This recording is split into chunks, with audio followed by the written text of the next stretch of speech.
ನಮಸ್ಕಾರ ಸ್ನೇಹಿತರೆ. ಇವತ್ತು ನಾನು ನಿಮಗೆ ಒಬ್ಬರು ನಮ್ಮ ಸಾಹೇಬರು ಇನ್ಸ್ಪೆಕ್ಟರ್ ಸಾಹೇಬ್ರನ್ನ ಪರಿಚಯ ಮಾಡಿಕೊಡ್ತೀನಿ. ಹಾಗೆ ಅವರು ಉತ್ತಮ ಹಾಡುಗಾರರು ಸಹ.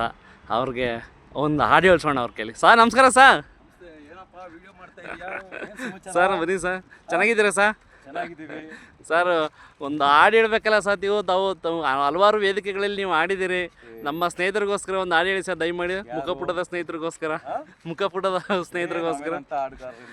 ಖಂಡಿತ ಸರ್, ಹಾಡ್ತಿರಲ್ಲ ಸರ್, ಚೆನ್ನಾಗಿ ಹಾಡಿದ್ದೀರಿ ಸರ್. ಅನೇಕ ವೇದಿಕೆಗಳಲ್ಲಿ ನೋಡಿದ್ದೀನಿ ಸರ್. ಹಾಂ ಹೌದು ಸರ್. ಚೆನ್ನಾಗಿದ್ದೀರಾ ಸರ್? ತಾವು? ಚೆನ್ನಾಗಿದ್ದೀನಿ ಸರ್. ಹಾಗಾಗಿ ನೋಡಿದೆ ಸರ್, ಸುಮಾರು ದಿನಗಳಿಂದ ನೋಡಿರಲಿಲ್ಲ, ಈಗ ಸಿಕ್ಕಿದ್ರಿ ಸರ್ ಇಲ್ಲಿ, ಅದಕ್ಕೋಸ್ಕರ ಸರ್. ವಿಶೇಷ ಏನಿಲ್ಲ ಸರ್, ದಯಮಾಡಿ ಒಂದು ಹಾಡು ಹೇಳ್ಬೇಕು ಸರ್ ನೀವು, ಅದೇ ವಿಶೇಷ ನಮಗೆ. ಸರ್ ತಮಗೆ ಯಾರು ಕಲಾವಿದ್ರು ಇಷ್ಟ ಸರ್ ನಿಮಗೆ ತುಂಬ? ಯಾರು ಇಷ್ಟ ಇರ್ತಾರೆ? ಯಾರು ಸರ್?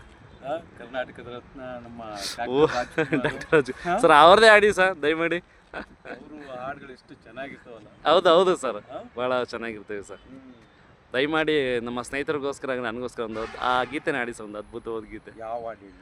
ಯಾವ ಹಾಡು ಇಷ್ಟ ನಿಮಗೆ ಅದನ್ನೇ ಹೇಳಿ ಸರ್. ನಮ್ಮ ಡಾಕ್ಟರ್ ರಾಜ್ಕುಮಾರ್ ಸಾಹೇಬ್ ಯಾವ್ದು ಹಾಡಿದ್ರೂ ಇಷ್ಟವಾಗುತ್ತೆ, ಎಲ್ಲ ಇಷ್ಟವಾಗಿರ್ತವೆ. ನೀತಿ ಇರುತ್ತೆ. ಹಾಂ ಹೌದು ಸರ್. ಹೌದು ಸರ್. ನೀತಿ ಇರುತ್ತೆ. ಹೌದು ಸರ್. ಅಂತ ಹಾಡಿರ್ತವೆ. ಹೌದು ಸರ್. ಹೌದು ಸರ್, ಖಂಡಿತ ಸರ್. ಬಾಳುವಂತ ಹೂವೇ ಬಾಡುವಾಸೆ ಏಕೆ,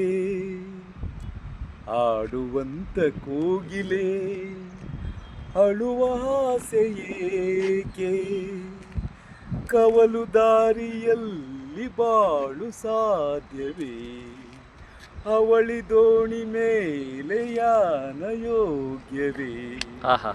ಬಾಳುವಂತ ಹೂವೇ ಬಾಡುವಾಸೆ ಏಕೆ, ಆಡುವಂತ ಕೋಗಿಲೆ ಅಳುವ ಆಸೆ ಏಕೆ.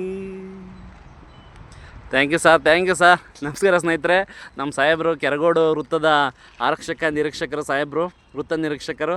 ನಮಗೋಸ್ಕರ ಹಾಗೂ ತಮಗೋಸ್ಕರ ಎಲ್ಲ ಒಂದು ಅದ್ಭುತವಾದ ಗೀತೆನ ಸರ್. ತಮಗೂ ಧನ್ಯವಾದಗಳು ಸರ್. Thank you. ನಮಸ್ಕಾರ ಸರ್. Thank you sir.